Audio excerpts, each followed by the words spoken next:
ಸದನದಲ್ಲಿ ಚರ್ಚೆ ಮಾಡಬೇಕಾದಂತ ಸಾಕಷ್ಟು ವಿಚಾರಗಳಿವೆ. ರಾಜ್ಯದ ಜ್ವಲಂತ ಸಮಸ್ಯೆ, ಒಂದ್ ಕಡೆಯಲ್ಲಿ ನೆರೆ ಬಂದಿದೆ, ಇನ್ನೊಂದ್ ಕಡೆಯಲ್ಲಿ ಬರ ಇದೆ, ರಾಜ್ಯದ ರೈತರು ಪರದಾಡ್ತಾ ಇದ್ದಾರೆ, ಹೀಗೆ ಅನೇಕ ವಿಚಾರಗಳಿವೆ, ಸಮಸ್ಯೆಗಳಿವೆ. ಇದ್ರ ಬಗ್ಗೆ ಯಾರು ಧ್ವನಿ ಎತ್ತಾ ಇಲ್ಲ, ಚರ್ಚೆ ಆಗ್ತಾ ಇಲ್ಲ. ಬರೀ ಗಲಾಟೆ ಗದ್ದಲಗಳಲ್ಲೇ ಸದನ ಕಳೆದು ಹೋಗ್ತಾ ಇದೆ. ಐವನ್ ಡಿಸೌಜ ಅವ್ರನ್ನ ಮಾತನಾಡಿಸ್ತಾ ಹೋಗೋಣ. ಸರ್, ನೀವು ಆಗ್ಲೇ ಹೇಳ್ತಾ ಇದ್ರಿ ನಾಗೇಂದ್ರಗೆ ಕ್ಲೀನ್ ಚಿಟ್ ಸಿಕ್ಕಿದೆ ಅಂತೇಳಿ. ನಾಗೇಂದ್ರಗೆ ಇದುವರೆಗೂ ಕೂಡ ಕ್ಲೀನ್ ಚಿಟ್ ಸಿಕ್ಕಿಲ್ಲ. ಒಬ್ಬ ಆರೋಪಿತನನ್ನ ಸಂಪುಟಕ್ಕೆ ಸೇರಿಸಿಕೊಂಡಿದ್ದು ಎಷ್ಟರ ಮಟ್ಟಿಗೆ ಸಂಪತ್ SIT ತನಿಖೆಯಲ್ಲಿ ಕ್ಲಿಯರ್ ಆಗಿ ಹೇಳಿದ್ದಾರೆ. ನಾಗೇಂದ್ರ ಅವರ ಪಾತ್ರ ವಾಲ್ಮೀಕಿ ನಿಗಮದ ಹಣಕಾಸಿನ ವ್ಯವಸ್ಥೆಗೆ ಸಂಬಂಧಪಟ್ಟ ಹಾಗೆ ಅವರ ಪಾತ್ರ ಇಲ್ಲ ಅಂತ ಹೇಳೋದು ಹೇಳಿದೆ. ಈಗಾಗಲೇ ನಿಮ್ಮ ಹಿರಿಯ ಪತ್ರಕರ್ತರು ಹೇಳ್ತಾ ಇದ್ರು, ಬೇರೆ ಬೇರೆ ಇಂಟರ್ಸ್ಟೇಟ್ ಇದೆ, ಬೇರೆ ಬೇರೆ ಏಜೆನ್ಸಿಗಳು ತನಿಖೆ ಮಾಡ್ತಾ ಇದ್ದಾರೆ. ಹೌದು, ಮಾಡಿ ಅವರ ತನಿಖೆ ಕೂಡ ನಡೀತಾ ಇದೆ. ಆದರೆ ಪ್ರಸ್ತುತ ಇರ್ತಕ್ಕಂಥ ಅವರ ಮೇಲೆ ಸರ್ಕಾರ ನಡೆಸಿದಂತಹ ತನಿಖೆಯಲ್ಲಿ ಅವರು ನಿರಪರಾಧಿಗಳು, ಅವರ ಪಾತ್ರ ಇಲ್ಲ ಅಂತ. ನಿರಪರಾಧಿ ಅಂತ ಹೇಳಬೇಡಿ, ನಿರಪರಾಧಿ ಅಂತ ಹೇಳಬೇಡಿ. ಡಿಸೋಜ ಅವರೇ ನಿರಪರಾಧಿ ಅಂತ ಹೇಳಬೇಡಿ. ಅವರನ್ನು ನಿರಪರಾಧಿ ಅಂತ ಹೇಳಿಲ್ಲ, ಕೋರ್ಟ್ ಅವರಿಗೆ ನಿರಪರಾಧಿ ಅಂತ ಹೇಳಿಲ್ಲ. ಅವ್ರ ಮೇಲೆ ಚಾರ್ಜ್ ಶೀಟ್ ಇದೆ, ಅವ್ರ ಮೇಲೆ ಚಾರ್ಜ್ ಶೀಟ್ ಇದೆ, ನಿರಪರಾಧಿ ಅಂತ. ನೀವು ಜಜ್ಮೆಂಟ್ ಕೊಡಬೇಡಿ, ನೀವು ಕೋರ್ಟ್ ಅಲ್ಲ, ನೀವು ಜಡ್ಜ್ ಅಲ್ಲ. ಈವನ್ ಗವರ್ನರಿಗೂ ನಾವು ಕನ್ವಿನ್ಸ್ ಅನ್ನು ಮಾಡಿದ್ದೇವೆ. ಗವರ್ನರು ಕೇಳಿದ್ದಾರೆ, ಅವರಿಗೆ ಇದು ಏನು ಪ್ರಮಾಣ ವಚನ ಕೊಡಬೇಕಾದ್ರೆ ಗವರ್ನರ್ ಕೂಡ ಈ ಬಗ್ಗೆ ವಿಚಾರ ಮಾಡಿ ಅವರ ಪಾತ್ರ ಇಲ್ಲ ಅಂತೇಳಿ ಲೀಗಲ್ ಒಪಿನಿಯನ್ ತಗೊಂಡು ಅವರಿಗೆ ಪ್ರಮಾಣ ವಚನ ಬೋಧನೆ ಮಾಡಿದ್ದಾರೆ. ಗವರ್ನರ್ ನಮ್ಮ ಪಾರ್ಟಿಯವರಲ್ಲ, ಅವರ ಪಾರ್ಟಿಯವರೇ. ಅವರು ಗವರ್ನರ್ ಯಾವುದೇ ಪಾರ್ಟಿಯವರು ಇರುವುದಿಲ್ಲ, ಗವರ್ನರ್ ಯಾವುದೇ ಪಾರ್ಟಿ ಸಂಬಂಧ ಅಲ್ಲ. ಬಿಜೆಪಿ ಬೇರೆ ಯಾವುದೇ ತಂತ್ರ ಇಲ್ಲ. ನಾನು ಇವರು ಹೇಳ್ತಾರಲ್ಲ, ದಲಿತರ ದುಡ್ಡು ತಿಂದ್ರಿ, ದಲಿತರ ದುಡ್ಡು ತಿಂದ್ರಿ. ನೀವು ದಲಿತರಿಗೋಸ್ಕರ ಏನ್ ಮಾಡಿದ್ದೀರಿ? ಎಷ್ಟು ದುಡ್ಡು ತಂದಿದ್ದೀರಿ? ಅವರ ಪರವಾದ ಏನು ಕಾನೂನು ತಂದಿದ್ದೀರಿ? ಅವರ ಯಾವ ಯೋಜನೆ ತಂದಿದ್ದೀರಿ? ನಿಮ್ಮ ಅನೇಕ ಸಚಿವರುಗಳು, ನಿಮ್ಮ ಅನೇಕ ಚೇರ್ಮನ್ಗಳು ದಲಿತರಿಗೆ ದುಡ್ಡು ತಿನ್ಲಿಲ್ವಾ? ಆ ದುಡ್ಡು ತಿನ್ನಿ ಇವತ್ತು ಜನಾರ್ದನ್ ರೆಡ್ಡಿ ಅವರ ಜೊತೆ ನೀವು ಪಾದಯಾತ್ರೆ ಮಾಡ್ತೇನೆ ಅಂತ ಹೇಳಿದ್ರೆ ಯಾರು ನಂಬ್ತಾರೆ ನಿಮ್ಗೆ? ನಿಮ್ಗೆ ಬೇಕಾಗಿದ್ದು ನಿಮ್ಮ ಪಾರ್ಟಿ ಹೊಡೆದು ತುಂಡಾಗಿದೆ. ಮೊನ್ನೆ MLC ಎಲೆಕ್ಷನ್ ನಲ್ಲಿ ಇವರ ಪಾರ್ಟಿ ಮೆಂಬರೇ ಇವರಿಗೆ ವೋಟ್ ಆಗ್ಲಿಲ್ಲ, ಇವರ ಪಾರ್ಟಿಯನ್ನೇ ಸೋಲಿಸುವ ಪ್ರಯತ್ನ ಮಾಡಿದ್ರು. ಅದಕ್ಕೆ ಪಾರ್ಟಿಯನ್ನ ಉಳಿಸ್ಲಿಕ್ಕೆ ಪಾದಯಾತ್ರೆ ಹೊರತು ಇವರ ಯಾವುದೇ ನಾಟಕ ಕಂಪನಿ, ಇದು ಒನ್ ಆಫ್ ದ ಬಿಗ್ಗೆಸ್ಟ್ ನಾಟಕ ಕಂಪನಿ ಇನ್ ದಿ ಸ್ಟೇಟ್. ಹಾಗಾಗಿ ಇವರಿಗೆ ಯಾವ ನೈತಿಕತೆ ಇಲ್ಲ. ಭ್ರಷ್ಟಾಚಾರಕ್ಕೆ ಜನಾರ್ದನ್ ರೆಡ್ಡಿಯನ್ನು ಇಟ್ಕೊಂಡು ಭ್ರಷ್ಟಾಚಾರದ ಬಗ್ಗೆ ಮಾತಾಡ್ಬೇಕಾ? ಯಡಿಯೂರಪ್ಪರನ್ನು ಮತ್ತು ಅವರ ಮಕ್ಕಳನ್ನು ತೆಗೆದುಕೊಂಡು ಚೆಕ್ಕಲ್ಲಿ ದುಡ್ಡು ತೆಗೆದುಕೊಂಡಂತ ಅವರು, ಇವರಿಂದ ನಾವು ಭ್ರಷ್ಟಾಚಾರದ ಬಗ್ಗೆ ಪಾಠ ಕಲಿಬೇಕಾ? ಇವರು ಒಂದಲ್ಲ ಎರಡಲ್ಲ ಹೆಚ್ಚು ಸುಮಾರು 8 ಜನ ಸಚಿವರು ಇವರ ಅಧಿಕಾರದ ಅವಧಿಯಲ್ಲಿ ಜೈಲಿಗೆ ಹೋಗಿದ್ದು ಚರಿತ್ರೆ ಇದೆ. ಇವತ್ತು ಯಾವ್ದು ವಿಚಾರದಲ್ಲಿ ಇವರು ಮಾತಾಡ್ತಾರೋ ಆ ವಿಚಾರದಲ್ಲಿ ಯಾವುದೇ ಬದ್ಧತೆ ಇಲ್ಲ ಅಂತ ಹೇಳುದು ಸ್ಪಷ್ಟ ಇದೆ. ಹಾಗಾಗಿ ನಾನು ಒಂದು ಮಾತು ಹೇಳ್ತೇನೆ ಸಂಪತ್, ಬಿಜೆಪಿಯ ನೈತಿಕತೆ ಇಲ್ಲ. ಅವರ ಏನು ಪಕ್ಷವನ್ನು ಉಳಿಸ್ಲಿಕ್ಕೆ ಇದೊಂದು ಪಾದಯಾತ್ರೆ, ಅದು ಒಪ್ಪುವುದಿಲ್ಲ. ಅದರಲ್ಲಿ ಕೂಡ 4-5 ಗುಂಪುಗಳಿದ್ದಾವೆ. ಯತ್ನಾಳ್ ಬೇರೆ ಕಡೆ, ಈಶ್ವರಪ್ಪ ಬೇರೆ ಕಡೆ, ಈಚೆ ಇನ್ನೊಂದು ಗುಂಪು ಬೇರೆ ಕಡೆ. ಅವರು ಎಲ್ಲರೂ ಒಟ್ಟು ಸೇರಿ ರಾಜ್ಯಾದ್ಯಂತ ಒಂದು ಪ್ರತಿಭಟನೆ ಮಾಡುವುದು ಒಳ್ಳೇದು. ಒಂದು ಕಡೆ ಮೈಸೂರು, ಒಂದು ಕಡೆ ಬೆಂಗಳೂರು, ಯತ್ನಾಳಿಗೆ ಇನ್ನೊಂದು ಕಡೆ, ಈಶ್ವರಪ್ಪನಿಗೆ ಶಿವಮೊಗ್ಗದಿಂದ, ಯತ್ನಾಳಿಗೆ ಬಿಜಾಪುರದಿಂದ, ಹೀಗೆ ಒಂದೊಂದು ಕಡೆ ಒಂದೊಂದು ತುಂಡಿಗೆ ಸೇರಿ ಎಲ್ಲಿಯಾದ್ರೂ ಪಾದಯಾತ್ರೆ ಮಾಡಿದ್ರೆ ಒಳ್ಳೆ ಪಿಕ್ನಿಕ್ ಆದೀತು. ಬಾಂಡೆಯವರೇ, ನಿಮ್ ಬಗ್ಗೆ ನಮ್ ಗೌರವ ಇದೆ. ಆದ್ರೆ ನಿಮ್ಮ ಪಾರ್ಟಿಯ ತತ್ವ ಸಿದ್ಧಾಂತಗಳು, ನಿಮ್ಮ ಪಾರ್ಟಿ ಇತ್ತೀಚೆಗೆ ಸದನದಲ್ಲಿ ನಡೆದುಕೊಂಡಂತ ರೀತಿ ಇಡೀ ದೇಶ ಚೀಮಾರಿ ಹಾಕಿದೆ. ಯಾವುದ್ರ ಬಗ್ಗೆ ಚರ್ಚೆ ಮಾಡಿದಿರಿ? ಬರದ ಬಗ್ಗೆ ಚರ್ಚೆ ಮಾಡಿದಿರಾ? ಅಥವಾ ನೀವು KPSC ಬಗ್ಗೆ ಚರ್ಚೆ ಮಾಡಿದಿರಾ? ಅವ್ರ ನೆರೆ ಬಗ್ಗೆ ಚರ್ಚೆ ಮಾಡಿದಿರಾ? ಅಥವಾ ಮೇಕೆದಾಟು ಬಗ್ಗೆ ಚರ್ಚೆ ಮಾಡಿದಿರಾ? ಕಾವೇರಿ ವಿಚಾರದಲ್ಲಿ ಚರ್ಚೆ ಮಾಡಿದಿರಾ? ಇದು ಯಾವುದು ನಿಮ್ಗೆ ಬೇಕಾಗಿಲ್ಲ. ನಿಮ್ಗೆ ಬೇಕಾಗಿರೋದು ನೀವು ಎಲ್ಲಿ ಭ್ರಷ್ಟಾಚಾರ ಮಾಡಿ ಗುರಿಗೆ ಬಿದ್ದಿದ್ದೀರೋ ಆ ಗುರಿಯಲ್ಲಿ, ಹಗಲು ಕಂಡದ ಗುರಿಯಲ್ಲಿ ರಾತ್ರಿ ನಾವು ಬೀಳ್ಬೇಕು ಅಂತ ನೀವು ಆಲೋಚನೆ ಮಾಡ್ತಾ ಇದ್ದೀರಿ. Nagendra is A leader of the party. ಅವರು ಯಾವುದೇ ತಪ್ಪು ಮಾಡಿಲ್ಲ ಅಂತ ನಮ್ಮ ಹೈಕಮಾಂಡ್, ನಮ್ಮ ಪಕ್ಷಕ್ಕೆ ಸ್ಪಷ್ಟತೆ ಇದೆ. ಹಾಗಾಗಿ ಅವರನ್ನ ಸಂಪುಟಕ್ಕೆ ತೆಗೆದುಕೊಂಡಿದ್ದೇವೆ. ಯಾವುದೇ ಕಾರಣಕ್ಕೂ ನಾಗೇಂದ್ರ ಅವರು ರಾಜೀನಾಮೆ ಕೊಡುವ ಪ್ರಶ್ನೆ ಇಲ್ಲ. ತಿಂಗಳು ಬೇಕಾದ ಪಾದಯಾತ್ರೆ ಮಾಡಿ. ಬಾಂಗೆ ಸರ್, ಐವನ್ ಡಿಸೋಜ್ ಅವರು ಕೂಡ ಹೇಳ್ತಾ ಇದ್ರು, ಬಿಜೆಪಿ ಅವರು ಯಾವುದೇ ಹೋರಾಟವನ್ನ ಮಾಡಿದ್ರು ಅದನ್ನ ತಾರ್ಕಿಕ ಅಂತ್ಯಕ್ಕೆ ತಗೊಂಡು ಹೋಗಲ್ಲ. ರಾಜ್ಯದಲ್ಲಿ ಈ ಕಾಂಗ್ರೆಸ್ ಸರ್ಕಾರ ಅಧಿಕಾರದಲ್ಲಿದ್ದಂತ ಸಂದರ್ಭದಲ್ಲೂ ಕೂಡ ಸಾಕಷ್ಟು ಹೋರಾಟವನ್ನ ಮಾಡಿದ್ದೀರಿ, ಯಾವ ಹೋರಾಟವೂ ಕೂಡ ತಾರ್ಕಿಕ ಅಂತ್ಯಕ್ಕೆ ಹೋಗಿಲ್ಲ ಮತ್ತು ನಿಮ್ಮ ಪಾರ್ಟಿಯಲ್ಲಿ ಒಗ್ಗಟ್ಟಿಲ್ಲ ಅಂತ ಹೇಳಿ. ಭಾರತೀಯ ಜನತಾ ಪಾರ್ಟಿ ಯಾವ ಹೋರಾಟ ಮಾಡಿದ್ರು ತಾರ್ಕಿಕ ಮಟ್ಟಕ್ಕೆ ಹೋಗುವುದಿಲ್ಲ ಅನ್ನತಕ್ಕಂಥದ್ದನ್ನು ನಾನು ಒಪ್ಪೋದಿಲ್ಲ. ಸದನದಲ್ಲಿ ಚರ್ಚೆ ಆಗಬೇಕಾದಂತಹ ಅನೇಕ ವಿಷಯಗಳು ಇದ್ದು, ಡಿಸೋಜ ಅವರು ಹೇಳಿದಾಗೆ ಒಪ್ಕೋತೀನಿ ನಾನು. ಬರಗಾಲದ ವಿಷಯ ಇತ್ತು, ರಾಜ್ಯದ 140 ಜಿಲ್ಲೆಗಳಲ್ಲಿ 140 ತಾಲೂಕುಗಳಲ್ಲಿ ಬರಗಾಲ ಇದೆ, ನೀರಿನ ಸಮಸ್ಯೆ ಇದೆ, ಎಲ್ಲೂ ಒಪ್ಕೋತೀನಿ. ಬಹಳಷ್ಟು ಸಮಸ್ಯೆ ಇದೆ. ಇದು ಅಷ್ಟೇ ಅಲ್ಲ, ಮಂಗಳೂರಿನಲ್ಲಿ ಹಿಂದೂ ವಿರೋಧಿ ಟಿಪ್ಪು ಸುಲ್ತಾನನ 40 ಅಡಿ ಫೋಟೋ ಹಾಕಿ ಅಲ್ಲಿ ಪಾಕಿಸ್ತಾನದ ಪರ ಘೋಷಣೆ ಹಾಕಿ ಪಾಕಿಸ್ತಾನದ ಪರವಾಗಿ ಹಾಡಗಳು ಹಾಕ್ತಾ ಇದ್ದಾರೆ. ಇದರ ಬಗ್ಗೆಯೂ ಚರ್ಚೆ ಆಗ್ಬೇಕಾಗಿತ್ತು.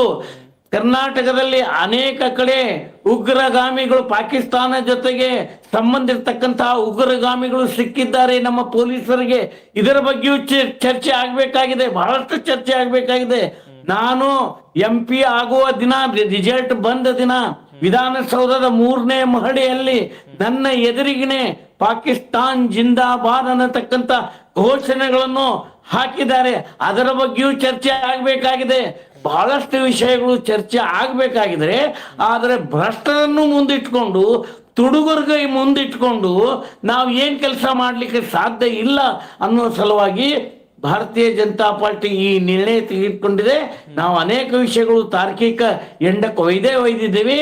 ಇವತ್ತು ರಾಜ್ಯದಲ್ಲಿ ಬಹಳಷ್ಟು ಕಡೆ ದೇಶದ್ರೋಹಿ ಘಟನೆಗಳು ನಡೀತಾ ಇದೆ. ಅದರ ಬಗ್ಗೆ ನಮ್ಮ ಗೃಹ ಮಂತ್ರಿಗಳು ಏನೂ ಮಾತಾಡುದಿಲ್ಲ, ಕೇವಲ RSS ಬಗ್ಗೆ ಟೀಕಾ ಮಾಡ್ತಾರೆ. ನಮ್ಮ ಗೃಹ ಮಂತ್ರಿ ಪ್ರಿಯಾಂಕಾ ಖರ್ಗೆ ಅವರು ಇವತ್ತು ಮಂಗಳೂರಿನಲ್ಲಿ ನಡೆದಂತ ಪಾಕಿಸ್ತಾನ್ ಪರವಾಗಿ ಹಾಡ್ತಾ ಇದ್ದಾರೆ. ಅದರ ಬಗ್ಗೆ ಏನ್ ಕ್ರಮ ತೆಗೆದುಕೊಂಡ್ರಿ ನೀವೇನ್ ಕ್ರಮ ತೆಗೆದುಕೊಂಡ್ರಿ? ಇವತ್ತು ಉಗ್ರಗಾಮಿಗಳ ಜೊತೆ ನಂಟು ಇದೆ, ಅವರೇ ಒಪ್ಕೊಂಡಿದ್ದಾರೆ. ಪಾಕಿಸ್ತಾನದ ಉಗ್ರಗಾಮಿಗಳ ಜೊತೆ ನಂಟಿದ್ದದ್ದನ್ನು ಒಪ್ಕೊಂಡಿದ್ದಾರೆ. ಗೃಹ ಮಂತ್ರಿ ಪ್ರಿಯಾಂಕಾ ಖರ್ಗೆ ಅವರೇ ಏನ್ ಆಕ್ಷನ್ ತಗೊಂಡಿರ ಅವ್ರ ಮೇಲೆ? ನೀವು ಏನಿದೆ ಬರೀ RSS ಮೇಲೆ ಟೀಕೆ ಮಾಡೋದು ಅಷ್ಟೇ ಗೊತ್ತಾ? ಏನ್ ಗೊತ್ತಿದೆ ನಿಮ್ಗೆ RSS? ನಿಮ್ಮ ಅತ್ತಿಯವರನ್ನು ಸುಟ್ಟು ಹೋದ್ರು ಮಣ್ಣಿಗೆ ರಕ್ಷಣೆ ಮಾಡಿದವರು RSS. ನಿಮಗೆ ಗೊತ್ತಿಲ್ಲ, ಅದರ ವಿಷಯನೇ ಗೊತ್ತಿಲ್ಲ. ಅದಕ್ಕಾಗಿ ಈ ವಿಷಯವನ್ನು ನಾನು ಮಾತಾಡುವುದಿಲ್ಲ. ಇದರ ಬಗ್ಗೆ ಬೇರೆ ಯಾವ್ದಾದ್ರು ಡಿಬೇಟ್ ಇದ್ದಾಗ ನಾನು ಮಾತಾಡ್ತೀನಿ. ಇಟ್ನಾಳ್ ಸರ್, ಈಗ ಒಂದ್ ಕಡೆಯಲ್ಲಿ ಪಾದಯಾತ್ರೆ ಸರ್, ಈ ಪಾದಯಾತ್ರೆಗೆ ಮುಂಚಿತವಾಗಿ ನಾಗೇಂದ್ರ ಅವರ ರಾಜೀನಾಮೆಯನ್ನ ಸರ್ಕಾರ ಪಡೆದ್ಬಿಟ್ರೆ ಏನಾಗುತ್ತೆ? ಅವ್ರ ಪಾದಯಾತ್ರೆ ಮತ್ತು ಅವರ ಪ್ರತಿಭಟನೆಗೆ ಒಂದು ತಾರ್ಕಿಕ ಒಂದ್ ನಿಮಿಷ ಮುಗಿಸ್ಬಿಡ್ತೇನೆ. ಆ ಬಿಜೆಪಿ ಮತ್ತು JDS ಮಾಡೋ ಪ್ರತಿಭಟನೆಗೆ ಒಂದು ಯಶಸ್ಸು ಸಿಕ್ಕಂಗಾಗ್ತದೆ, ಮತ್ತೆ ಒಂದು ತಾರ್ಕಿಕ ಅಂತ್ಯ ಕಂಡಂಗಾಗ್ತದೆ ಒಂದು. ಆದ್ರೆ ಏನಾಗಿದೆ ಅಂದರೆ, ಇವತ್ತು ನಾರಾಯಣ್ ಬಾಂಡ್ಗೆ ಅವರು ವೈಯಕ್ತಿಕವಾಗಿ ಅವ್ರ ಚಾರಿತ್ರ್ಯದ ಬಗ್ಗೆ ಮಾತಲ್ಲ ಇದು. ಆದರೆ BJP ಕಳೆದ 10-15 ವರ್ಷಗಳಲ್ಲಿ ಕರ್ನಾಟಕದಲ್ಲಿ ಮತ್ತು ಕೇಂದ್ರದಲ್ಲಿ ಸರ್ಕಾರ ನಡೆಸಿದೆ. ಇವತ್ತು BJP 2010-12 ಕಾಲದಲ್ಲಿ ಹೇಳೋ ಥರ ನಾನು ಅತ್ಯಂತ ಪರಿಶುದ್ಧ ಅಂತ ಹೇಳಿಕೊಳ್ಳುವ ಸ್ಥಿತಿಯಲ್ಲಿ ಇಲ್ಲ.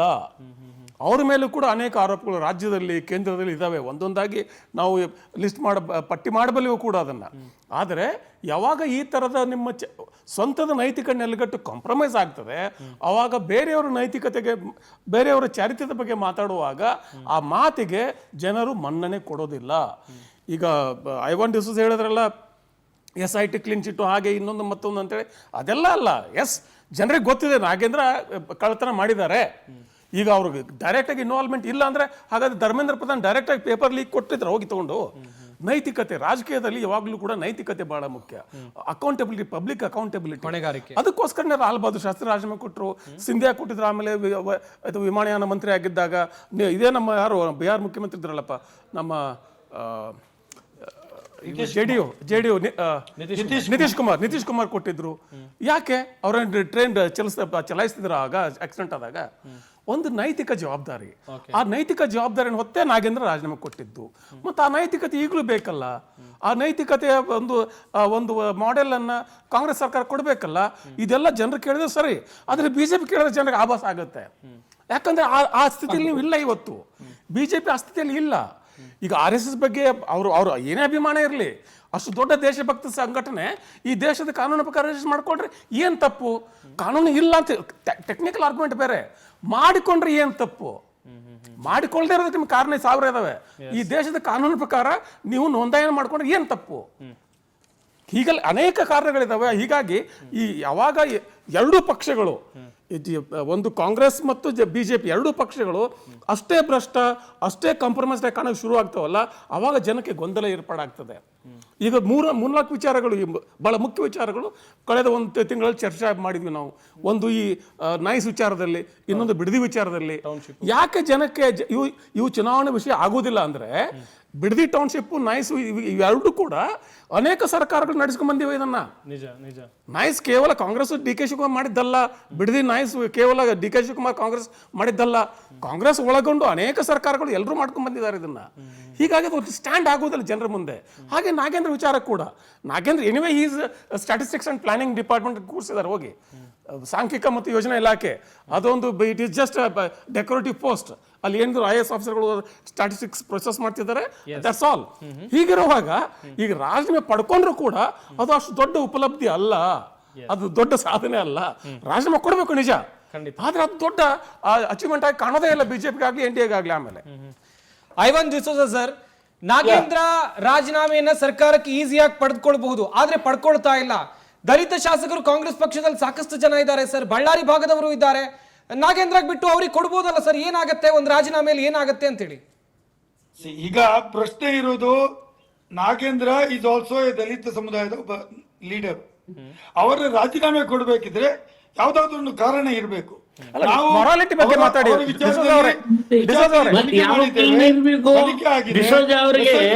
ಇನ್ನೂ ಕಾರಣನ ಗೊತ್ತಾಗಿಲ್ಲ. ಆರೋಪ ಬಂದಾಗ ನಾವು ರಾಜೀನಾಮೆ ತಗೊಂಡಿದ್ದೇವೆ, ರಾಜೀನಾಮೆ ತಗೊಂಡು ವಿಚಾರಣೆ ಮಾಡಿದ್ದೇವೆ. ಹಾಗಾಗಿ ನಮಗೆ ಅನಿಸಿದೆ ನಾಗೇಂದ್ರ ಅವರ ಪಾತ್ರ ಈ ಪ್ರಕರಣದಲ್ಲಿ ಇಲ್ಲ. ಒಬ್ಬ ಇನ್ನೋಸೆಂಟ್ ಅನ್ನು ಮತ್ತೆ ಪನಿಷ್ ಮಾಡುವಂತದ್ದು ಸರಿಯಾದ ಕ್ರಮ ಅಲ್ಲ.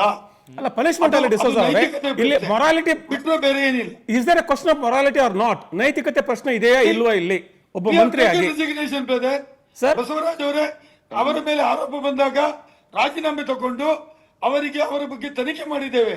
ತನಿಖೆಯಲ್ಲಿ ತಪ್ಪಿಗಸ್ತ ಅಲ್ಲ. ನಿಮ್ಮ ಸರ್ಕಾರ ಹೇಳಿದೆ, ನಿಮ್ಮ ಸರ್ಕಾರ ಹೇಳಿದೆ ಅಂತಾರಾಜ್ಯ ಕೇಸ್.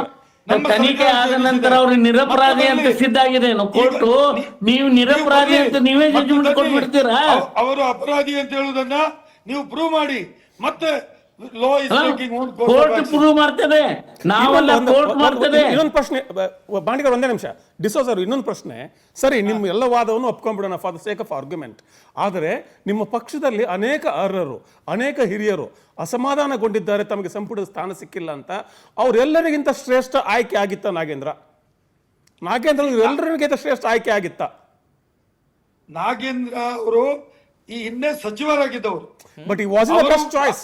ಸಚಿವರಾಗಿದ್ದಾಗ ಅವರ ಮೇಲೆ ಆರೋಪ ಬಂದಾಗ, ಈ ಆರೋಪದ ಕಾರಣಕ್ಕಾಗಿ ಒಬ್ಬ ಸಚಿವರಿಂದ ರಾಜೀನಾಮೆ ತೆಗೆದುಕೊಂಡು ನೀವು ನಿರಪರಾಧಿ ಅಂತ ಆದ್ರೆ ಮತ್ತೆ ನಿಮ್ಮನ್ನು ತರ್ತೀವಿ. ಈಗ ಬಾಂಡೆಯವರು ಹೇಳಿದ್ರಲ್ಲ, ಅವರು ನಿರಪರಾಧಿ ಆದ್ರೆ ಮತ್ತೆ ತಗೊಳ್ಳಿ ಅಂತ. ಅದೇ ಮಾತನ್ನು ನಾವು ಅವರಿಗೆ ಹೇಳಿತ್ತು, ತನಿಖೆ ಮಾಡಿತ್ತು. ಅವರು ನಿರಪರಾಧಿ ಆದ್ರ ತನಿಖೆ ರಿಪೋರ್ಟ್ ಕೊಡ್ತಾ ಕೋರ್ಟ್ ಅವ್ರಿಗೆ ನಿರಪರಾಧಿ ಅಂತ ಹೇಳ್ತಾ ಜಡ್ಜ್ಮೆಂಟ್ ಕೊಟ್ರ ನಿರಪರಾಧಿ ಅಂತ 10 ವರ್ಷದಿಂದ ಹೇಳ್ಬೋದು. ನಿಮ್ಮಲ್ಲಿ ಅಂತ 100 ಉದಾಹರಣೆ ಕೊಡ್ತೇನೆ. ನೀವು ಎಷ್ಟೋ ಮಂದಿಗೆ ಅಂತ ವಿಚಾರಗಳಲ್ಲಿ ಕ್ಲೀನ್ ಚಿಟ್ ಕೊಟ್ಟ ಮೇಲೆ ಮತ್ತೆ ನೀವು ತಗೊಳ್ಳಿಲ್ವಾ ಸಂಪುಟಕ್ಕೆ? 1-2? ನಾರಾಯಣ್ ಬಾಣ್ಗೆ ಸರ್, ಈಗ ಫೈನಲಿ ಹೋರಾಟದ ರೂಪುರೇಷೆ ಆಗಿದೆ. ಬಟ್ ಭ್ರಷ್ಟಾಚಾರಿಗಳಿಂದ ಹೋರಾಟ ಎನ್ನುವಂತ ಒಂದು ಆರೋಪ ನಿಮ್ಮ ಪಾರ್ಟಿ ಮೇಲಿದೆ. ಚುಟುಕಾಗಿ ಹೇಳ್ತಾ ಹೋಗೋದಾದ್ರೆ ಸರ್? ಇಲ್ಲ, ಭ್ರಷ್ಟಾಚಾರದ ಆರೋಪಗಳು ಇರುವುದು ಬೇರೆ. ಕೇವಲ ಮೇಲ್ನೋಟಕ್ಕೆ ಆರೋಪ ಮಾಡುವುದು, ರಾಜಕೀಯ ಕಾರಣಕ್ಕಾಗಿ ಆರೋಪ ಮಾಡುವುದು ಇದು ಬೇರೆ. ಆದರೆ ಈ ಹಗರಣದಲ್ಲಿ ಎಸ್ಟಿ ಹಣವನ್ನು ಲೂಟಿ ಮಾಡಿದ್ದಕ್ಕೆ ಸಾಕ್ಷ್ಯ ಪುರಾವೆ ಸಹಿತ ಇದೆ ರೀ. ಚೆಕ್ ಮುಖಾಂತರ ತುಡ್ಗ ಬಡ್ಗ ಮಾಡಿ ಭಂಡತನ ನೋಡ್ರಿ. ಕಾಂಗ್ರೆಸ್ದ ಭಂಡತನ ಯಾವ ರೀತಿ ಇದೆ ಅಂತಂದ್ರೆ, ಒಬ್ಬ ST ಹಣ ಅಭಿವೃದ್ಧಿಗೆ ಮಾಡಬೇಕಾದಂತ ಹಣ ಇದು ಬ್ಯಾಂಕ್ಗಳ ಮುಖಾಂತರ ಚೆಕ್ಗಳ ಮುಖಾಂತರ ಡಿಸ್ಟ್ರಿಬ್ಯೂಷನ್ ಮಾಡಿದ್ದಾರೆ. ಅಂದ್ರೆ ಇವ್ರಿಗೆ ಭ್ರಷ್ಟಾಚಾರದಲ್ಲಿಯೂ ಭ್ರಷ್ಟಾಚಾರದಲ್ಲಿ ಪಾರದರ್ಶಕತೆ ಇಟ್ಟಿದ್ದಾರೆ ಇವರು. ಅದಕ್ಕಾಗಿ ನಾವು ಕೇಳ್ತೇವೆ, ಕೇವಲ ಆರೋಪ ಮಾಡಬೇಕಂತ ಆರೋಪ ಅಲ್ಲ. ಅದಕ್ಕಾಗಿ ಭಾರತೀಯ ಜನತಾ ಪಾರ್ಟಿ ನಾವು ರಾಯಚೂರದಿಂದ ಬಳ್ಳಾರಿಯವರಿಗೆ ಪಾದಯಾತ್ರೆ ಮಾಡಿದ್ದೇವೆ. ಅನೇಕ ಪ್ರಸಂಗಗಳಲ್ಲಿ ನಾವು ಯಶಸ್ವಿ ಆಗಿದ್ದೇವೆ. ಅದಕ್ಕೆ ಉದಾಹರಣೆ ಅಂತಂದ್ರೆ, ಮೂಡಾ ಹಗರಣದಲ್ಲಿ ಸಿದ್ದರಾಮಯ್ಯ ಅವರು ಪ್ಲಾಟ್ಗಳನ್ನು ರಿಟರ್ನ್ ಮಾಡಿದ್ದು ಬೂಡದ್ದು ನಾವು ಪಾದಯಾತ್ರೆ ಮಾಡಿದರೆ ಅದರ ಪರಿಣಾಮವಾಗಿವೆ. ಇಂಥ ಅನೇಕ ಭ್ರಷ್ಟಾಚಾರ ಕಾಂಗ್ರೆಸ್ದ ಸರ್ಕಾರದಲ್ಲಿ ನಡೀತಾ ಇವೆ. ಹೀಗಾಗಿ ಕಾಂಗ್ರೆಸ್ಗೆ ಅಧಿಕಾರದಲ್ಲಿ ಇರಲು ನೈತಿಕವಾದ ಹಕ್ಕಿಲ್ಲ. ಈಗ ತಾನೇ ನಮ್ಗಿಂತಲೂ ಹೆಚ್ಚು ಹಿರಿಯರಾದಂತಹ ಪತ್ರಕರ್ತರಾದಂಥ ಹಿಟ್ನಾಳ್ ಅವರು ನಮ್ಮ ಇಬ್ಬರ ಮೇಲೆಯೂ ಬೇಕಾದಷ್ಟು ಬೆಳಕನ್ನು ಚೆಲ್ಲಿದ್ದಾರೆ. ಅವರು ಯಾರ ಪರವಾಗಿ ಯಾರ ವಿರೋಧವಾಗಿಯೂ ಮಾತಾಡಿಲ್ಲ, ಬೆಳಕನ್ನು ಚೆಲ್ಲಿದ್ದಾರೆ. ಈ ಆಧಾರದ ಮೇಲೆ ಡಿಸೋಜ ಅವರೇ, ನೀವು ಅವರ ಪರವಾಗಿ ಬಹಳ ನಿಲ್ಲಬೇಡಿ, ನಿಮಗಂಕ ಮಂತ್ರಿ ಮಾಡಲ್ಲ. ನೀವು ಯಾಕೆ ಇಷ್ಟು ಇದು ಮಾಡ್ತೀರಿ? ಮಂತ್ರಿ ಮಾಡಲ್ಲ, ನಿಮಗೆ ಗೊತ್ತು, ನೀವು ಒಳ್ಳೆಯವರು, ನಿಮಗ್ ಮಂತ್ರಿ ಮಾಡಲ್ಲ. ಭಾರತೀಯ ಜನತಾ ಪಾರ್ಟಿ ಪಾದಯಾತ್ರೆ ಮುಖಾಂತರ ಜನರಲ್ಲಿ ಜಾಗೃತಿ ಮೂಡಿಸಿ ನಾವು ಯಶಸ್ವಿ ಆಗ್ತೇವೆ ಅನ್ನತಕ್ಕಂಥ ವಿಶ್ವಾಸ ನನಗಿದೆ. ಡಿಸೋಜ ಸರ್, ಕೊನೆಯ ಪ್ರತಿಕ್ರಿಯೆ ಸರ್. ನಾನು ಇಷ್ಟನ್ನೇ ಹೇಳ್ತೇನೆ, ಈ ಬಿಜೆಪಿಯ ಹೋರಾಟ ಅಥವಾ ಪಾದಯಾತ್ರೆ ರಾಜ್ಯವನ್ನು, ರಾಜ್ಯದ ಸಂಪತ್ತನ್ನ ಲೂಟಿ ಮಾಡಿ, ರಾಜ್ಯದ ಗಡಿರೇಖೆಯನ್ನೇ ಬದಲಾವಣೆ ಮಾಡಿ, ವರ್ಷಗಟ್ಟಲೆ ಜೈಲಲ್ಲಿ ಇದ್ದಂತ ಜನಾರ್ದನ್ ರೆಡ್ಡಿ ಮತ್ತು ಚೆಕ್ಕಲ್ಲಿ ದುಡ್ಡು ತೆಗೆದುಕೊಂಡು ಇಡೀ ಸಾಮ್ರಾಜ್ಯವನ್ನೇ ಕಟ್ಟಿದಂತ ವಿಜಯೇಂದ್ರ ಅವರ ಕುಟುಂಬದ ಪರವಾಗಿ ಅವರನ್ನ ಮುಂದಕ್ಕೆ ಇಟ್ಟುಕೊಂಡು ನೀವು ಪಾದಯಾತ್ರೆ ಮಾಡಿದ್ರೆ ಜನ ನಿಮ್ಮನ್ನು ನಂಬೋದಿಲ್ಲ. ಪಾದಯಾತ್ರೆಯನ್ನು ಬಿಡಿ, ರಾಜ್ಯದ ಬೆಳವಣಿಗೆಗೆ ಸರ್ಕಾರದ ಜೊತೆ ಕೈ ಜೋಡಿಸಿ, ನಮ್ಮ ತಪ್ಪಿದೆ ಅಂತ ಹೇಳಿ ತಿದ್ದುಕೊಳ್ಳಿಕ್ಕೆ ನಾವು ಸಿದ್ಧರಿದ್ದೇವೆ. ಆದರೆ ನಾಗೇಂದ್ರ ಅವರನ್ನ ಟಾರ್ಗೆಟ್ ಮಾಡಿ ಒಬ್ಬ ದಲಿತ ನಾಯಕರನ್ನ ತೊಂದರೆ ಮಾಡೋದಕ್ಕೆ ನೀವು ಹೋಗ್ಬೇಡಿ. ನಾವು ನಿಮ್ಮ ಜೊತೆ ಇದ್ದೇವೆ, ಸರ್ಕಾರವನ್ನ ನಡೆಸಿಕೊಳ್ತೇವೆ, ಸರ್ಕಾರಕ್ಕೆ ನಡೆಸಲಿಕ್ಕೆ ಸಹಾಯ ಮಾಡಿ. ಯಾವುದೇ ವಿಚಾರದಲ್ಲಿ ಕೂಡ ನಾವು ಕೂಡ ನಿಮ್ಮ ಸಲಹೆಯನ್ನು ತೆಗೆದುಕೊಳ್ಳಿಕ್ಕೆ ಸಿದ್ಧರಿದ್ದೇವೆ ಅಂತ ಮಾತನ್ನು ಹೇಳಲಿಕ್ಕೆ ಬಯಸ್ತೇನೆ. ಸುದೀಪ್, ಎಸ್, ಐವಾನ್ ಡಿಸೋಜ ಅವರು, ನಾರಾಯಣ್ ಬಾಂಡ್ಗೆ ಅವರು, ಬಸವರಾಜ್ ಹಿಟ್ನಾಳ್ ಅವರು ಚರ್ಚೆಯಲ್ಲಿ ಭಾಗಿಯಾಗಿ ಸಾಕಷ್ಟು ಮಾಹಿತಿಯನ್ನು ಕೊಟ್ಟರು. ಎಲ್ಲರಿಗೂ ಧನ್ಯವಾದಗಳು ಚರ್ಚೆಯಲ್ಲಿ ಭಾಗಿಯಾಗಿ ಮಾಹಿತಿಯನ್ನು ಕೊಟ್ಟಿದ್ದಕ್ಕಾಗಿ. ವೀಕ್ಷಕರೇ, ರಾಜಕೀಯ ಪಕ್ಷಗಳ ಮೈಲೇಜ್ಗಾಗಿ ಪಾದಯಾತ್ರೆ ಪಾಲಿಟಿಕ್ಸ್ ರಾಜ್ಯ ರಾಜಕೀಯದಲ್ಲಿ ಜೋರಾಗ್ತಾ ಇದೆ. ಆಡಳಿತ ಪಕ್ಷಕ್ಕೂ ಜವಾಬ್ದಾರಿ ಇರಬೇಕಿತ್ತು. ಒಬ್ಬ ಕಳಂಕಿತ, ಒಬ್ಬ ಆರೋಪಿಗೆ ಸಚಿವ ಸಂಪುಟದಲ್ಲಿ ಸ್ಥಾನ ಕೊಟ್ಟಿದ್ದು ಸರಿಯಲ್ಲ, ಕೊಡಬಾರ್ದಿತ್ತು ಎನ್ನುವ ಆಲೋಚನೆ ಅವರಿಗೂ ಕೂಡ ಇರಬೇಕಿತ್ತು. ಇನ್ನೊಂದು ಕಡೆಯಲ್ಲಿ ವಿರೋಧ ಪಕ್ಷದವರು ಸದನದಲ್ಲಿ ಮಾತಾಡಬೇಕಾದಂಥ ಸಾಕಷ್ಟು ವಿಚಾರಗಳಿತ್ತು. ನಾನು ಆಗ್ಲೂ ಕೂಡ ಹೇಳ್ತಾ ಇದ್ದೆ, ಜ್ವಲಂತ ಸಮಸ್ಯೆಗಳಿವೆ. ಒಂದ್ ಕಡೆಯಲ್ಲಿ ಬರ, ಒಂದ್ ಕಡೆಯಲ್ಲಿ ನೆರೆ, ರಾಜ್ಯದ ರೈತರು ಸಮಸ್ಯೆಯಲ್ಲಿದ್ದಾರೆ. ಹೀಗೆ ಅನೇಕ ಚರ್ಚೆಗಳು ಸದನದಲ್ಲಿ ಆಗ್ಬೇಕಿತ್ತು. ಬಟ್ ಅದು ಆಗ್ತಾ ಇದೆಯಾ? ಇವರೆಲ್ಲರೂ ಕೂಡ ತಮ್ಮ ಪ್ರತಿಷ್ಠೆ, ತಮ್ಮ ರಾಜಕೀಯ ಮೈಲೇಜ್ಗಾಗಿ ಹೋರಾಟ, ಪಾದಯಾತ್ರೆಗಳನ್ನ ಮಾಡ್ಕೊಂಡು ಹೋಗ್ತಾ ಇದ್ದಾರೆ. ಇದಾಗಿತ್ತು ಇವತ್ತಿನ ಚರ್ಚಾ ವಿಷಯ. ನೋಡ್ತಾ ಇರಿ ಪವರ್ ಟಿವಿ, ಇದು ನಿಮ್ಮ ಶಕ್ತಿ.